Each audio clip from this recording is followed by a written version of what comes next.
What we're going to look at here is the Norse Rescue range of products. Now what Norse Rescue do is they produce a whole range of products that's used in trauma. So we've got all the bits and pieces we need here to create a pretty good first aid kit. So the products that we're looking at here, there's the light extraction device, which is a very simple stretcher. We've got trauma dressings, chest seals, resuscitations. We've got oxygen masks, non-rebreather masks, pocket masks, airways, shears. There's the splints as well, so you can splint injuries, foil blankets. Also they do some triage cards and first aid points as well, and also cohesive bandage and other products.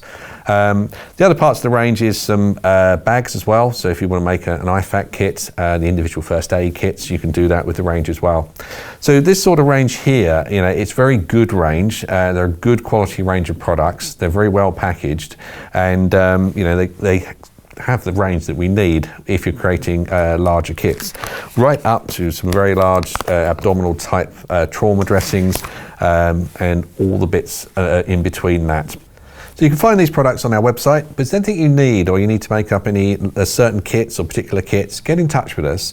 We can also do large scale quotes as well. So if you need quite a lot of an individual product, talk to us and we'll be able to sort that out for you. Any more information on this you can find on our website or just contact us.